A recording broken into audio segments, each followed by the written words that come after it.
Ayan o, si Tintin. Hi, Tintin. 45 minutes, and my colleague on the flight deck is Mark Campos, who will be assisting me on this journey. Together, we'll be taking care of you throughout the journey. Apologies for the delay.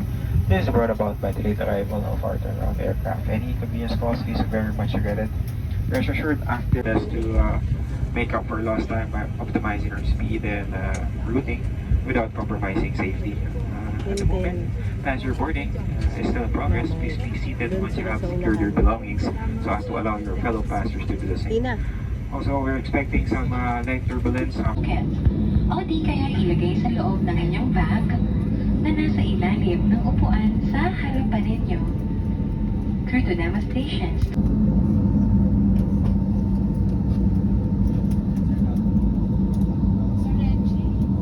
The compartment above your seat, immediately pull the mask firmly towards you. Place the mask over.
Ports Manila. Currently, we are in the 124 nautical aircraft southeast of the airport. Subject to air traffic has been touched down runway 13 of Dinagat International Airport at 1 o'clock this morning. For the convenience, time check-in is now 33 minutes past their off 12. Weather is fine, however, for your safety, many keep your seatbelts fastened and prepare seated. Even with seatbelt signs such as as unexpected turbulence can occur at any time. Ground temperature Manila at 29 degrees Celsius and light winds coming from the southwest. You have to find room and their Asian Philippines. I'd like to thank you for flying with us and hope to be of service to you in one of your future flights. Maraming salamat po.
Please ensure you have all your personal belongings with you before leaving the aircraft.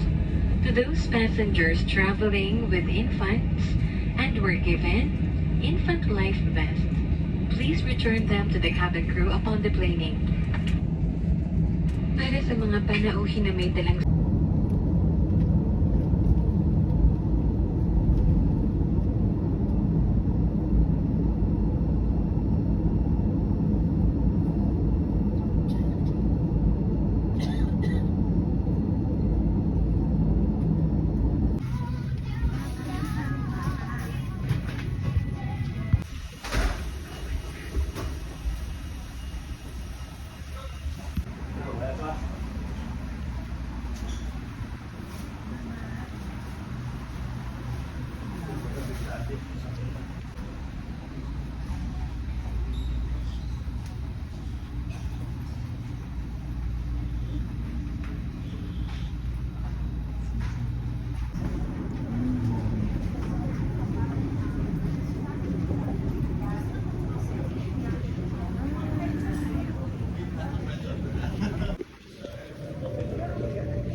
Welcome to Manila.